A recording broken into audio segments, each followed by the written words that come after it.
입이 10개라도 할 말이 없습니다. 좀 전에도 정용영 전 앵커에 대해서 말씀드렸고, 그때 당시 그 열린 우리당의 당 의장이었죠. 노인 폄하 발언 때문에 의장직에서 결국 물러났고요. 압승을 예상했던 선거에서 우리가 압승을 거두지는 못했습니다. 그만큼 큰 타격이 있었던 것이죠. 노인 폄하 발언뿐만 아니라 어떤 계층에 대해서도 폄하해서는 안 됩니다. 그것은 현대에 들어와서 우리 정치의 기본입니다. 왜냐하면 자유로운 선거, 그리고 평등한 선거, 보편적인 보통의 선거, 그리고 비밀의 선거, 비밀의 투표가 보장되어 있는 현대에 있어서 선거와 투표의 4대 원칙이 있는 것이죠. 그 기본 원칙마저도 등한시하는 발언입니다. 그래서 단순히 노인뿐만 아니라 노인 계층뿐만 아니라 어떤 계층이라도 그렇게 폄하되는 발언은 해서는 안 되는 거죠. 그런 면에서 보면은 김영균 혁신위원장은 커다란 실수를 한 겁니다. 기본이 부족한 거죠. 빠르게 사과해야 됩니다. 정식으로 사과해야 됩니다. 더 이상 미치고 있으면 안 됩니다. 우리 노인 계층에 상처를 준 것뿐만 아니라 우리 당원 동지들에게도 국민들에게도 큰 상처를 준 겁니다. 이미 과거에 큰 홍역을 치렀던 경험이 있습니다.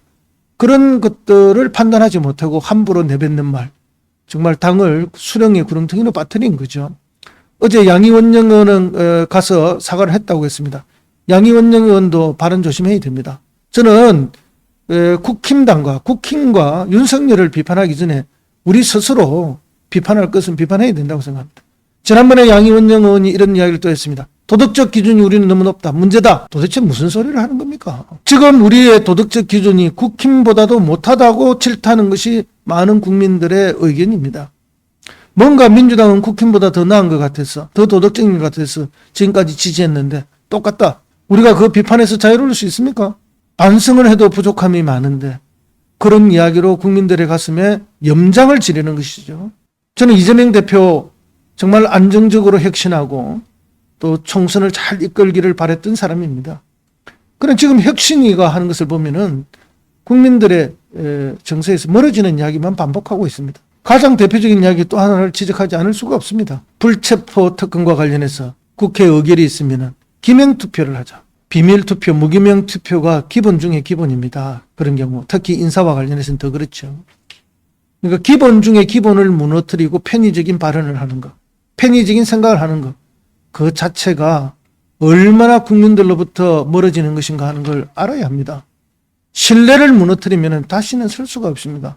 무신분립이란 말이 있지 않습니까? 명심하고 또 명심해야 합니다.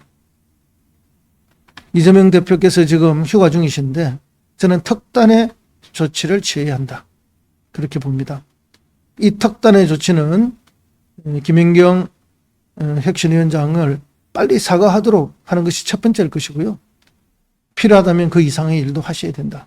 그렇게 봅니다. 그럴 때 우리 대표님의 리더십이 회복이 될 수 있다. 리더십을 잃게 되면은 할 수 있는 일이 아무것도 없습니다. 많은 사람들이 비대위를 바로 가야 된다고 주장할 때 저는 언론에 나가서도 아니다. 이재명 대표에게 혁신의 시간을 드려야 한다. 혁신의 기회를 드려야 한다. 그리고 그 혁신이 성공하도록 우리는 도움을 줘야 된다라고 주장을 했습니다. 그리고 그 혁신을 성공시켜낼 때 이재명 대표의 리더십도 더 공고해지면서 그 다음 단계로 갈 수 있다라는 주장을 많이 했습니다. 그렇게 되기를 저는 또 간절히 소망하는 사람 중에 한 사람입니다. 그러나 지금 혁신위원회의 모습을 보면은 반대로 가고 있는 것이 아닌가. 그래서 굉장한 걱정을 하고 있습니다. 빠르게 수습이 되길 소망해 봅니다.